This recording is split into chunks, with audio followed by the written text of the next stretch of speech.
Les planchers dalles pleines sur prédale.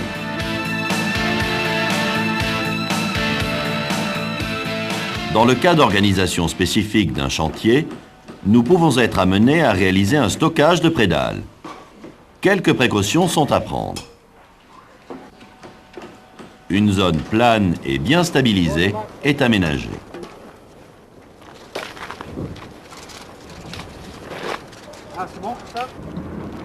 Il y a deux types de calage.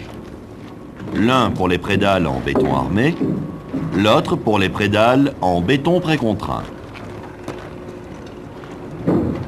Voici un empilage de prédales en béton armé de 5 mètres de long. Le poids doit être bien réparti.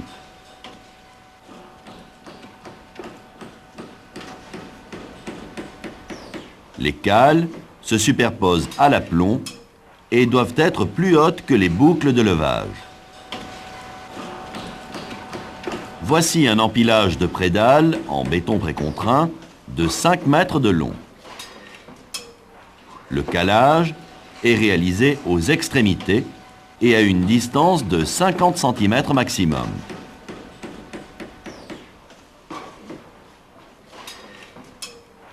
Ici, les cales sont mal positionnées. La pièce précontrainte casse en partie supérieure. La pièce précontrainte est fragile dans les phases de manutention. Cela est dû à la conception de fabrication. Les torons d'acier sont tendus sur le banc de préfabrication. Le béton est coulé. Les torons d'acier sont situés dans la partie inférieure.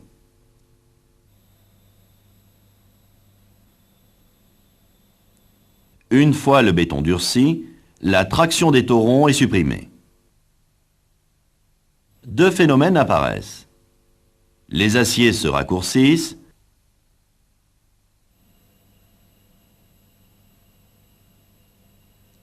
et compriment la zone inférieure. Une contre-flèche apparaît.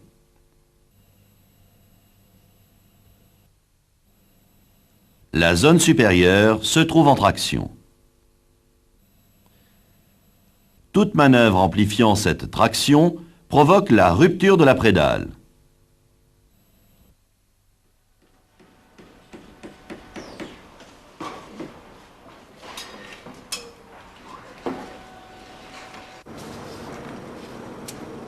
La rase est vérifiée.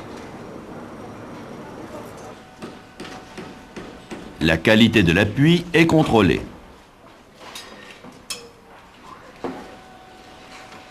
Rien ne doit gêner la pose des prédales.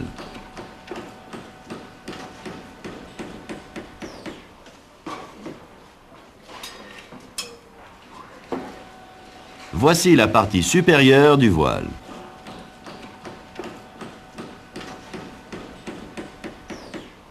Ici, la rase est à la bonne hauteur. Les prédales reposent correctement. Ici, la rase est trop haute.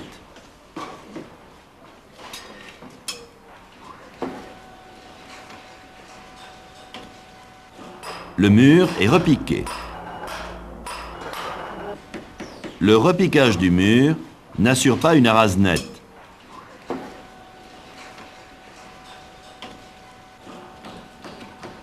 Ceci oblige la pose d'un coffrage.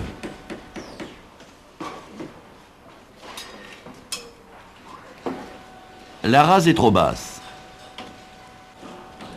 Un coffrage est mis en place.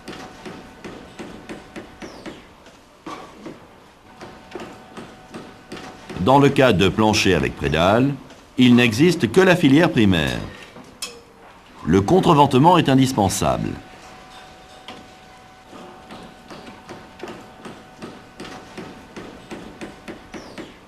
Même dans le cas d'une petite portée, le contreventement est indispensable.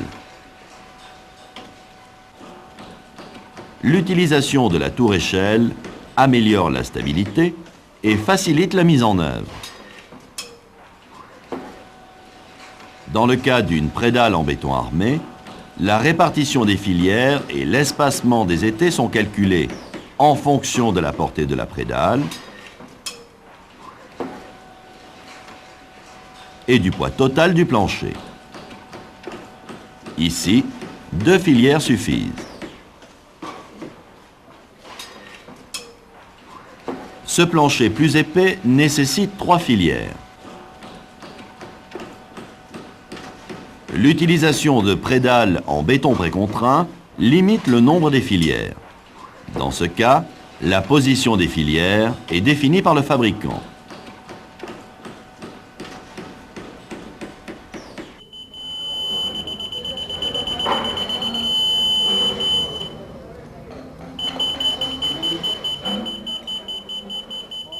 Les filières sont réglées avant la pose de la prédale.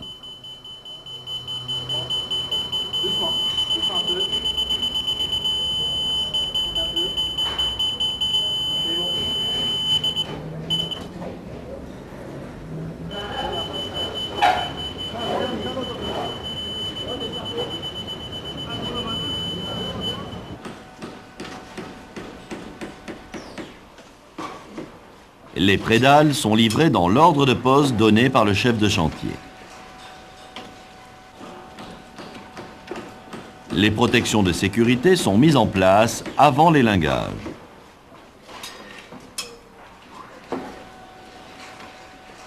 La prédale est repérée par une étiquette. L'ouvrier contrôle le numéro avant l'élingage. Un contrôle visuel permet de détecter les éventuels défauts de scellement.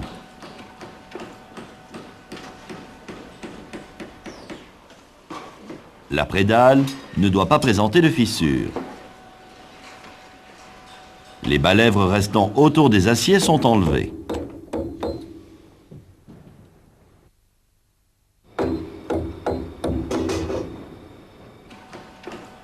Voici les boucles de levage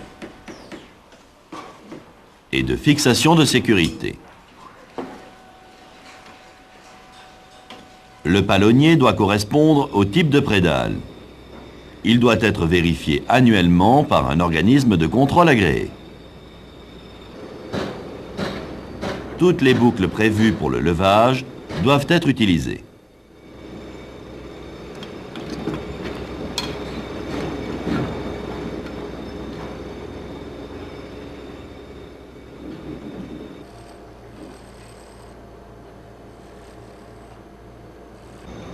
Pendant la mise en tension du palonnier, l'ouvrier surveille que les câbles se mettent en bonne position.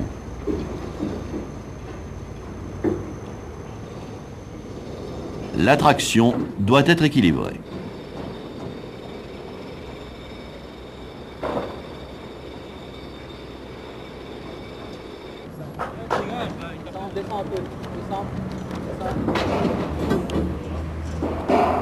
Ouais, c'est la bonne. Hein.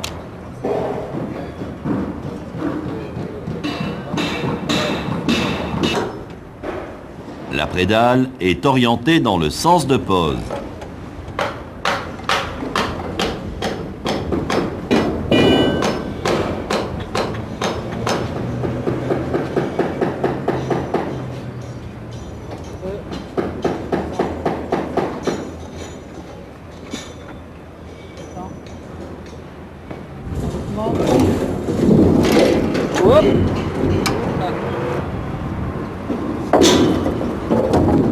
Les garde-corps sont enlevés.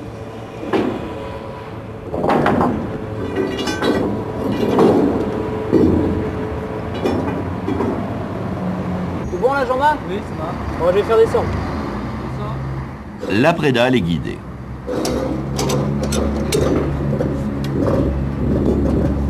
C'est bon pour moi? Moi aussi.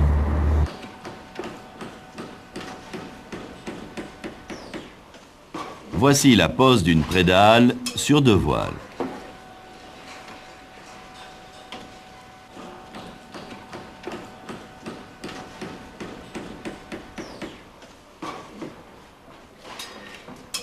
Les appuis sont répartis de manière identique.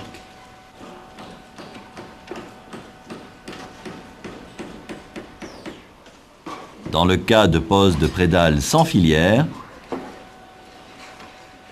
l'appui est de 4 cm minimum. La grue est libérée.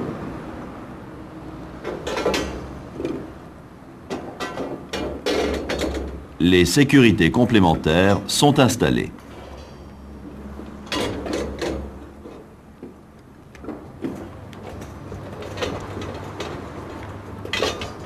La mise en place des escaliers à l'avancement facilite l'accès au plancher et améliore les conditions de travail.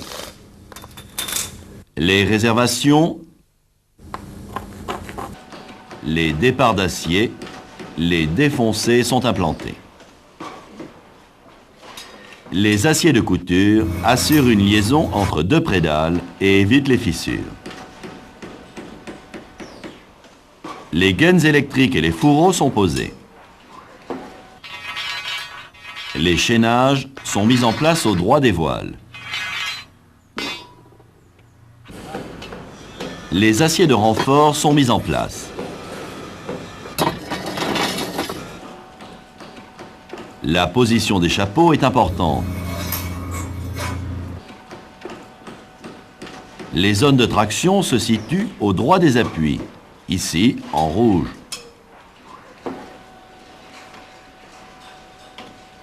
Les chapeaux sont positionnés dans cette zone.